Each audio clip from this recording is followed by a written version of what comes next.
I'm going to be covering today how Idaho funds its public schools, and we're going to be doing this in two segments. Each of you should have a copy of my PowerPoint presentation, which has various slides that I'll be speaking to, and a Word document, a two-page Word document that generally describes how Idaho funds its schools. The funding formula is fairly complicated, and it has been in place even though there's been amendments over the years, but a little over 20 years ago in the 1994 Idaho legislature, through Senate Bill 1560, laid the groundwork for our current funding formula.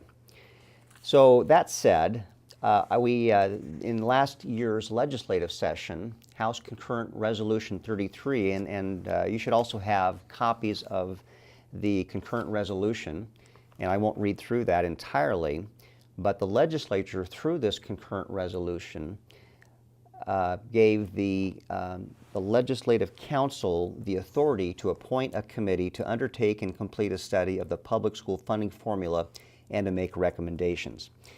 Then in the year that just was completed, we have a final report that was produced and is available also, and you should have a copy of this as well. I'm not going to go through this in its entirety, but on the front page it'll show you the composition of this committee, which is being a legislative committee made up of legislators, with an exception that they allowed the Superintendent of Public Instruction, Sherry Ibarra, and a representative from the State Board of Education, Dr. Linda Clark, to sit on this committee as voting members.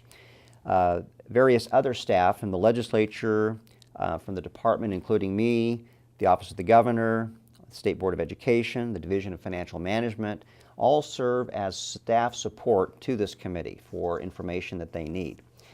In our current legislature, this year, just recently was introduced House Concurrent Resolution 12, giving again the Legislative Council the authority to continue to have a committee established to undertake the study of the public school funding formula. And I would have every expectation that those members that were on the previous committee would be reappointed to this current committee, and then all of the staff members that I mentioned would be available to support that group. The only change between these two concurrent resolutions is that there's going to be likely some a fiscal impact on this coming year, because the committee may need to hire a consultant or an analyst to go through and try to model, if you will, the ideas presented by this committee. Those ideas could be shifting from our current funding formula, which I will be speaking about shortly, to a different model, if you will, going from what we currently have, which is a resource-based funding formula, to a student-based funding formula. So that's one of the many items that we're going to be looking at.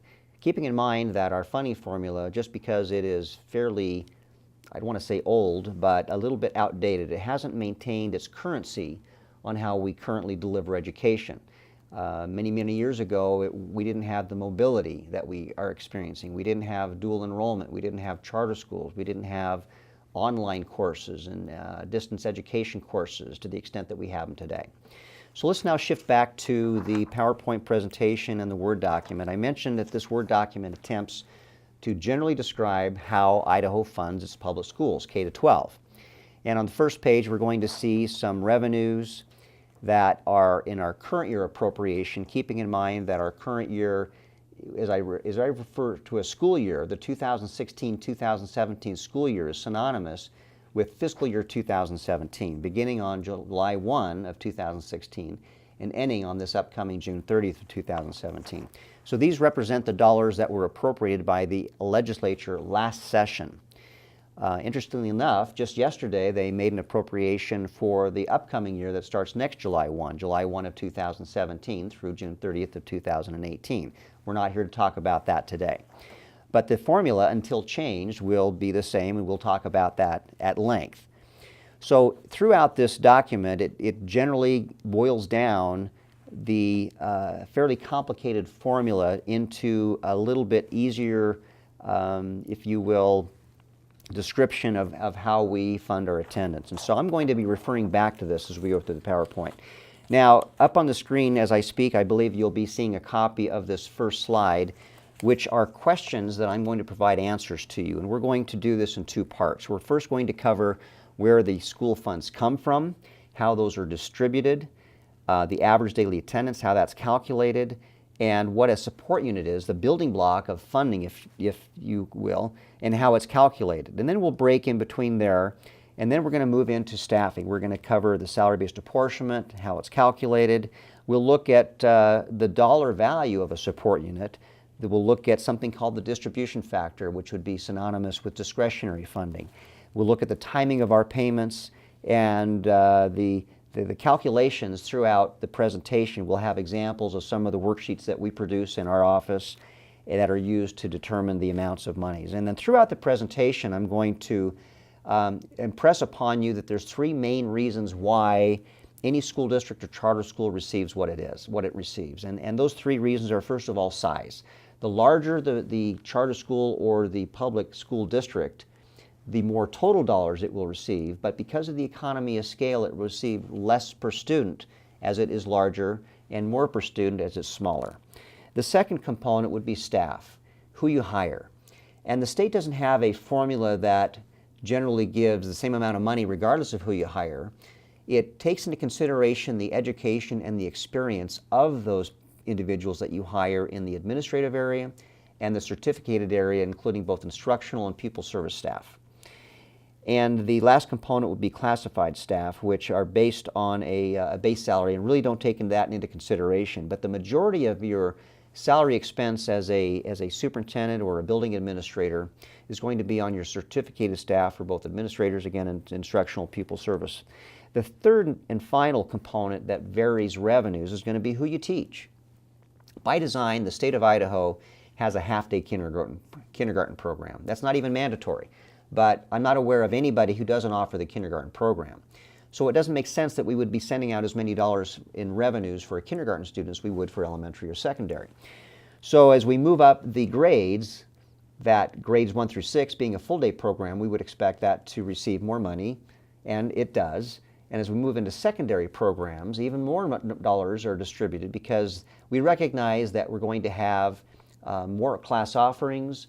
Instead of hiring K-8 certified staff, we're going to hire 7 through 12 subject matter teachers, and so those costs are taken into consideration. We'll go through that again in the first portion of our presentation today. And so with that, let's look at the first slide. The first slide that you should see is a pie chart that is a representation of the state's general fund. Now, the state's general fund is comprised, as you can see, of income taxes and sales taxes, both individual and corporate income tax and sales tax. And then there's a small slice of all other, but the combined total of this revenue picture is a little over $3.3 billion. Now, keep in mind that this estimate was done over a year ago. And this estimate is for the year that we're currently in. And again, that began last July 1 of 2016 and will end on June 30th of 2017, again, also known as fiscal year 2017. And so who does this? Well, various entities within the legislature hear from economists and those that are involved in looking at the historical collections of this data, and they're going to put this estimate together. And then we, through the legislature, by the way, that we have 105 members of the legislature. We have 35 legislative districts, and each of those districts has 2 representatives and 1 senator. But it's not expected that every legislator is supposed to know everything, about every subject matter, so they have subcommittees. And what they do in this case is they have what's referred to as a joint Finance and Appropriations Committee, joint suggesting that there's both House members and Senate members, both representatives and senators on this committee. And I believe there's about 10 each on this committee. And they have 2 charges, the first of which is to hear presentations from agency heads, such as my boss, Superintendent Ibarra, who just in January went to this committee and said, here's my budget request for the upcoming year starting next July, and here's what I need and why I need it. And each of the other agency heads from health and welfare, corrections, etc., will present to this body and share their request from what was submitted the prior September. September 1 is the due date for the upcoming year's budget. The second charge of this committee is to appropriate funds. And so as we look at the second pie chart, This is a result of what that committee did a year ago. The Joint Finance Appropriations Committee appropriated to the various agencies, including public schools, and you can see the largest slice, literally half of the pie, is attributable or appropriated to the public schools K-12, which is just under $1.6 billion. Now, we have additional monies for public schools that don't show up on here. What we have is we have some state dedicated monies that come from the endowment, the lands. We have a lottery distribution. We also have a little over $260 million, and you'll see this on that Word document, by the way, of federal dollars that pass through the school districts, pass through the State Department of Education to the school districts and those charter schools that are local education agencies, and if they're not, then they have to go through their school district. So when we add all those together, we're now at just a little over $1.9 billion, and then when we throw in another $500 million of local property taxes, now we're approaching a little over $2.4 billion per year that is being spent on K-12 education. Now, the total appropriations are slightly less at $3.273 billion, and that's by design because the legislature, first of all, is estimating the revenues, and they want to make sure that those will materialize. If they don't, if there's a shortfall, then we have what's called a holdback, and this has happened in previous legislative years where the legislature says, the tax revenues aren't materializing and we are not going to be able to distribute the amount of dollars that we intended to through the appropriation. So the good news for public schools is that many, many years ago, I'm going to say maybe 10 years ago, the legislature established a Public Education Stabilization Fund, also known as PESIF. And the charge of this fund is to absorb variances in distributions or shortfalls. So in the event that we need more money than what's available in our appropriation because of unexpected growth in attendance and enrollment or fill in the blank, then we can tap that account to the amount that's available in that account to fill up the shortfalls. On the other end of the spectrum, if we have additional monies that weren't needed because we didn't get the growth we expected, we can deposit that money into that account for future withdrawals. So what this does is it gives a much higher level of confidence to those school districts and charter schools that are anticipating these revenues in terms of budgeting and when we remember the fact that so many of these dollars are obligated through annual contracts. There's a very large challenge when those dollars don't materialize, and so the legislature recognizes that, created this fund to help absorb those ups and downs, if you will. All right, moving on to the next page, what we're going to look at next here is a 10-year history of the general fund revenues. Now, each of these bars, if you will, these horizontal bars, show the percentage coming from each of the various areas: individual income tax, sales tax in the red, corporate income tax in the yellow, all other in the light blue. And what the point of this chart is to say that on a percentage basis that each of the sources of the revenues are fairly consistent, keeping in mind that each one of these fiscal years represents a different dollar amount. The purpose of this chart is to show the percentage of each source of funds. The next slide that we're going to look at is a 10-year history of the appropriations. So the appropriations, the dark blue being the public schools here on the left, followed by colleges and universities and other education in yellow, health and welfare, corrections, and all other, make up again 100%. So again, even though each one of these years represents different dollar amounts, the percentages are fairly consistent. The one agency that is probably has the most variance is between the fiscal year 2011 and fiscal year 2012, being health and welfare, when we had a federal Medicaid match adjustment and the state had to increase its share of dollars towards those programs. And so as you might expect, anytime one area goes up, the others have to go down because each of these bars represent 100%. Moving on to the next page, we're now going to shift into the basis for how the majority of the dollars from the state are distributed. And that is based on attendance specifically average daily attendance, that we will later convert into something called a support unit.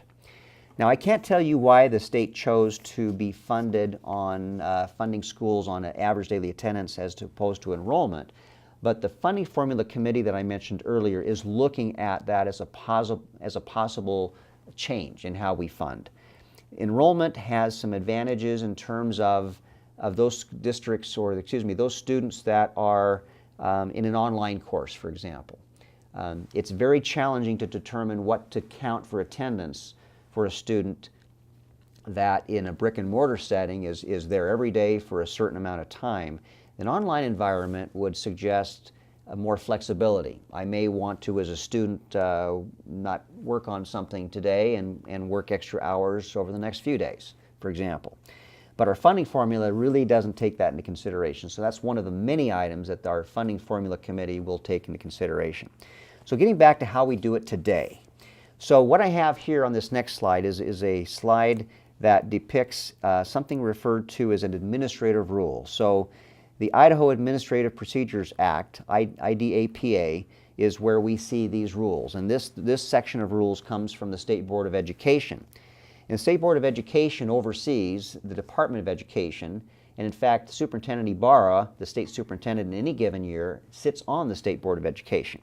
So this rule covering administration, this 08.02.01, Rules Governing Administration, defines pupil accounting and required instructional time. In other words, it defines what a day in session is, a day of attendance, and for the various grade groupings. And we have, as I mentioned earlier, K through 12.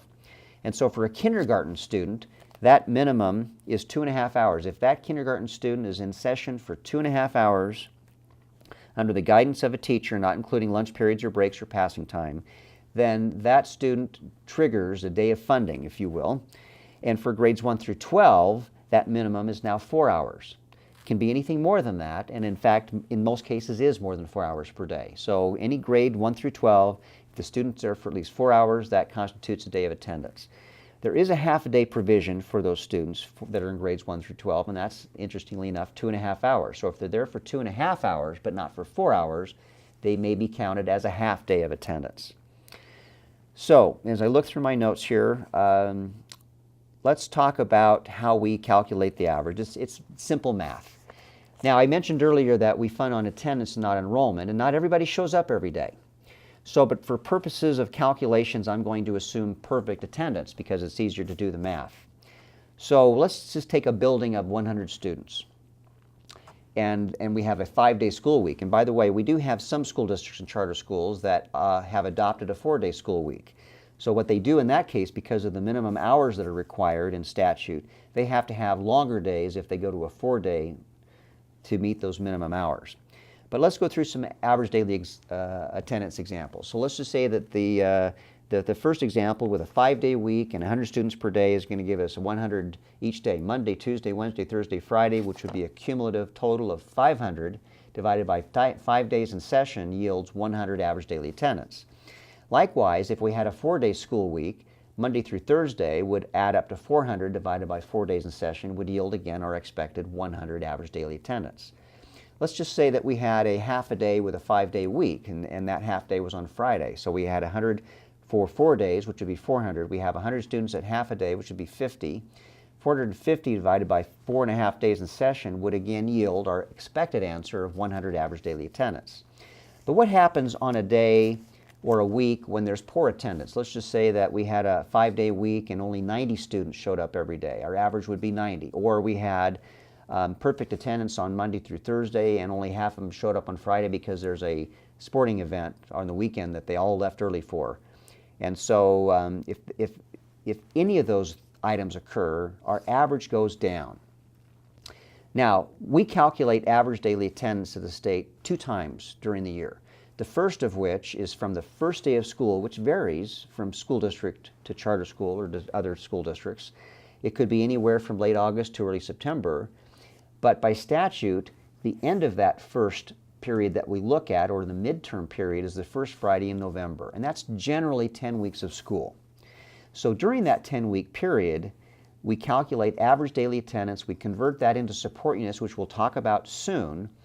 But those dollars drive staffing for the entire school year, regardless of whether students increase or decrease after that period of time. So even though we haven't talked much about the expenditures yet, I'm here to tell you that your biggest expenditure in a school district or charter school is going to be people. And roughly 85 cents of your operating budget, out of that dollar, 85 cents of your operating dollar is going to be spent on somebody. It's going to be spent on an administrator or an instructional staff or a pupil service staff or a classified non-certificated staff. And the remaining 15 cents is for everything else. So that is why that midterm period between the first day of school and the first Friday in November is so important, because it's driving the majority of your dollars for the entire year. So what can you do as an administrator or a school trustee? I mentioned the minimum hours, but along with that, you have a charge to establish a school calendar for the year. And that school calendar can start any day you'd like, within reason, and end on any day you choose, as long as you meet the minimum number of hours. And you can schedule into their days that you're not in session. And for that reason, if you can identify any days between the first day of school and the first Friday in November that you expect to be poor for any reason at all. In southeastern Idaho, we have a spud harvest going on, and those school districts literally shut down school for about 2 weeks for that in mind. In other parts of the state, it might be conflicts with the county fair or hunting season or whatever it is that is in your area that may be contributing to a poor day of attendance. You have the ability to say, we're not going to have school that day, because a poor day of attendance, because of the average, is going to be worse than no day of attendance. So that's the power you have. Now, we certainly don't want students coming to school if they're ill, but what we certainly don't want very, very poor days of attendance either. Now, the only other time that we calculate average daily attendance is at the end of the school year. And again, by statute, what we do is we look at the best 28 weeks of the year. And that best 28 weeks then is going to be converted again into support units, and that's going to drive what I would call the discretionary portion of the support unit value. The support unit value is, think of it as 3 parts or 3 times as much salaries and benefits and 1/4 discretionary. So that gives you an idea of the dollar weighting. The dollar weighting for that midterm period is 3 times as important in terms of dollars distributed as the entire year that uses the best 28 weeks. And again, I can't impress upon you enough, based on our current formula, and I can't say what the outcome of our new funding formula will be, but I'm here to tell you that's how it works today. So in the meantime, anything you can do as an administrator, as a trustee, to identify those poor days of attendance, especially in that midterm period, and schedule around those, that's going to maximize your budget.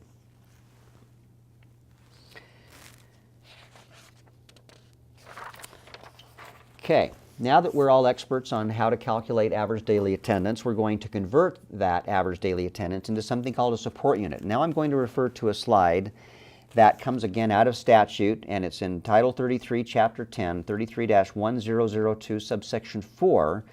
And the goal of this page is to convert. Think of it as a conversion table. We're going to convert average daily attendance into a support unit. And a support unit is a funding building block. And the support unit doesn't have to be a whole unit. It can be a fraction of a unit down to a 100th. And that's how we calculate those. And shortly I'll show you some examples of those. In the meantime, we have 5 categories of classes or grades. We have our kindergarten that I mentioned earlier, elementary grades 1 through 6, secondary grades 7 through 12, exceptional, which is a compilation of these groups up above and 2 other groups that I'll speak to in a moment, and alternative schools, which serve our at-risk students. So let's start with kindergarten up top. So over on the left, we're seeing average daily attendance, and we see ranges anywhere from 1 to 41 or more. So depending on how large or small you are, you will find where you fall. And if you're very large, or even you don't even have to be very large to have at least 41 kindergartners and student. But we do have a number of rural parts of our state that have less than that. So if you do have 41 or more, you're going to get an attendance divisor of 40, meaning for every 40 kindergartners in session, you will have 1 support unit of funding. Now, don't panic and think that we're going to have 40 kindergartners in a classroom. This assumes, again, we have a half-day program, and so the larger districts are going to have a cohort in the morning and a separate cohort of students in the afternoon, 2 half-day sessions. So you might have the same teacher teaching those, but they're going to have 20 students in the morning and 20 in the afternoon, depending on what the district or charter school chooses. But for funding purposes, that's how much we're going to fund. So 41 or more, divisor of 40. Anything less, you get the assigned value. So for example, if you had 23 in attendance, you would have a 0.75, a fixed amount of a support unit. Now, if you're really small and you have less than 8 students in attendance in kindergarten, on average, you get to count those as elementary. Now, the advantage of that is that you're going to get full-day funding for those elementary students that are kindergartners. So, but again, it recognizes this. Here's introduced our size, our economy of scale. We might have teachers that in some larger districts are teaching, 30 plus students. In some of our smaller rural areas, that might be 15 to 20 students. But the fixed cost of hiring somebody isn't going to change. It's not like you're going to get a teacher who says, I normally have 30 students because I only have 20, why don't you pay me 2/3? It's just not going to happen. We need to recognize the fixed cost. So there's where the economy of scale comes into play in our funding formula. So let's move down to elementary grades 1 through 6. And now you can see that we have divisors as small as 12 and as large as 23. Again, representing the fact that it's going to take more students to get a support unit if you're larger than if you're small. So we have a similar structure in the left-hand side that establishes your range of ADA. If you're fairly large and you have 300 or more in grades 1 through 6, you're going to get a divisor of 23 for grades 4 through 6 and a divisor of 20 for grades 1 through 3. And if you're smaller than that in total 1 through 6, if you're less than 300, you'll get the assigned divisor based on where you fall in the ranges. So for example, if you had 53 in attendance, you'd have a divisor of 15. Now, the role that the minimum units over on the right-hand side play are this. In some cases, you could add students and get less support units if you move from one divisor to the next. For example, let's say that you were at 51 students with a divisor of 13 and then went up to 52 students with a divisor of 15. Well, without even doing the math, I can tell you that 51 divided by 13 is going to be a larger number than 52 divided by 15. So the minimums on the right here give you the larger of the calculated amount or the minimum. And this keeps you from losing support units as you're growing. Now, moving to secondary, we have a similar pattern of large to small divisors, but I would point out that the largest divisor for secondary at 18.5 is smaller than the largest divisors for elementary. And this would be evidence of what I mentioned earlier, is that the state by design is going to send out more revenues for secondary programs than they are for elementary programs. The elementary programs, as I mentioned earlier, are hiring K-8 certified teachers, and you're teaching all subjects within a grade. As we move into secondary, of course, now you have subject matter teachers, you're potentially going to have smaller class sizes, more class offerings, and the costs are just higher. Noticeably different between elementary and secondary is if you have less than 100 in grades 7 through 12 and you're teaching all grades, you will receive a minimum of 8 support units. Whether you have 95 in attendance or 76 or 83. Anywhere less than 100 in 7 through 12 average daily attendance, you will generate 8 support units. But there is a threshold, there's a level where you can get so small that even with 8 support units of funding is not sufficient. It's just not financially feasible. And that's why in the state of Idaho, out of our 115 school districts, we have 6 school districts that are referred to or categorized as elementary school districts, and they only teach through the 8th grade. Once those 8th graders have matriculated, they move on to a neighboring school district to resume their 9th through 12 education. Now, we do have some other categories, maybe a little bit beyond today's scope, but I would point out that we do have for our elementary districts, for their 7th and 8th graders at the bottom, they will receive a divisor of 16 for their 7th and 8th graders. Moving down to exceptional, what's going on next is we're going to shift a percentage of our elementary and our secondary down into exceptional. Note that the exceptional divisor at 14.5 in most cases is smaller than the divisors up above. And in the event that it is not smaller for secondary, then we won't shift that down. We actually calculate that shift with and without or with and without the shift to determine whether it's beneficial for that school district or charter school to maximize their funding. No, so there's two components. Now the idea is in our exceptional education, which think of the bell curve of students as being the exceptional students at both ends. So the gifted and talented students at one end and your special needs students at the other. So these dollars are going to supplement or give you additional dollars beyond what you otherwise would have received for your general population in elementary and secondary by shifting a percentage of those down to the exceptional category. So what we're going to do is we're going to take 6% of the K-6 population and 5.5% of the secondary population. That's two of four components. The third component would be something we refer to as our preschool special education. Now school age in Idaho is from the ages of 5 through 21. But for special ed students, we can educate and fund those down to 3.5 years. We do not collect daily attendance on these students. What we do collect is the number of hours served per week. Anything 16 or more would be the equivalent of one average daily attendance. Anything less would be prorated. So 8 hours would be a 0.5, 12 hours would be a 0.75, and so on. The fourth and final component in our exceptional category would be our juvenile detention centers in those counties and those school districts that have those.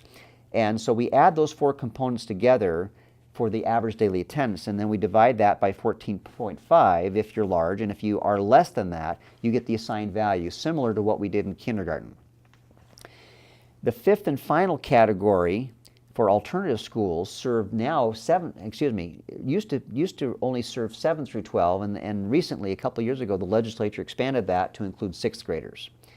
So those students that are considered at risk, and in administrative rule, at risk is defined with various criteria, such as those students that have really, really poor grade point average, poor attendance, drug, alcohol, pregnancy issues. All of those criteria are used to identify an at-risk student, at risk of not completing their education. And so a school district or a charter school may apply to the State Department of Education to operate an alternative school. By rule, that school has to operate at either a different time or a different location from the regular high school. Once approved, instead of counting average daily attendance the way we did for our elementary and secondary, we look at hours. 25 hours or more per week would be the equivalent of one average daily attendance. Anything less would be prorated, but anything more than that would not exceed one average daily attendance. In this case, we have a divisor of 12. Now, again, because these are primarily secondary students, grades 7 through 12, our divisors are generally higher than that, which would suggest that we're going to generate more funding for this category of students. One thing I forgot to mention back to secondary is that our charter schools are exempt from the 8 minimum units if they have less than 100. We have some charter schools that may only have a handful of students in these grades, and the legislature anticipated that didn't want to give a windfall of revenues to a very, very small program. So instead of that, charter schools maintain the divisor of 12 as we would for 100 through 199.99 for that same group between 0.01 to the 99.99. In other words, they have a divisor of 12 for any students in those grades up through to the 200 mark.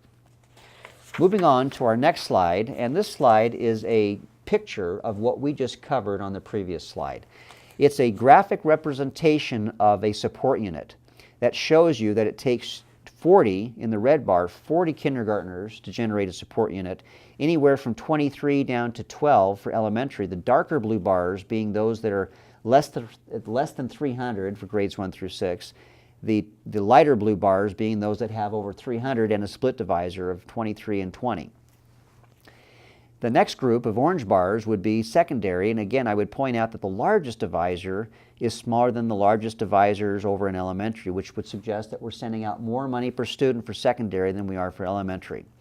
The green bar represents the exceptional category, and the yellow bar represents the alternative secondary not alternative secondary, the alternative students, because that's now 6 through 12.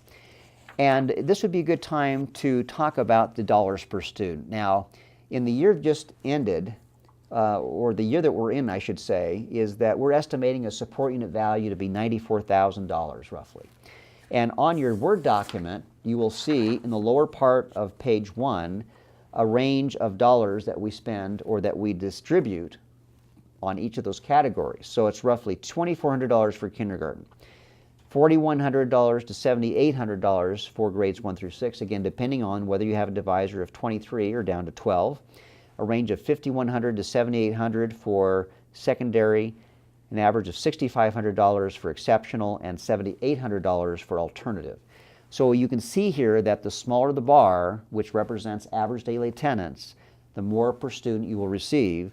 And all of this is by design, considering the fact that it costs more to educate some students than others. The next page we're going to look at is an example of a report that we produce for every school district and every charter school 3 times per year. For the February payment, we haven't talked about the timing of our payments. We do this for the midterm, and then we'll do this again, we'll adjust it for May, and we'll do this at the end of the year for the best 28 weeks. And so on this page, and this is a real example of a school district, this happens to be the Snake River School District from the prior year. It'll show you the kindergarten ADA, elementary 1 through 3, 4 through 6, secondary, exceptional, and over here to the right we can see the mechanics. We can see that the number of days, the aggregate attendance, the calculated average daily attendance, the adjusted, and the adjusted would be after we make our shifts down to exceptional. The divisors into the adjusted gives us our units to the 100th. And then we can see after the shifts that 53.94 of our elementary ADA was moved down to exceptional, and 42.68 was moved from secondary down to exceptional. So we're moving from divisors of 20, 23, and 16 down to a divisor of 14.5.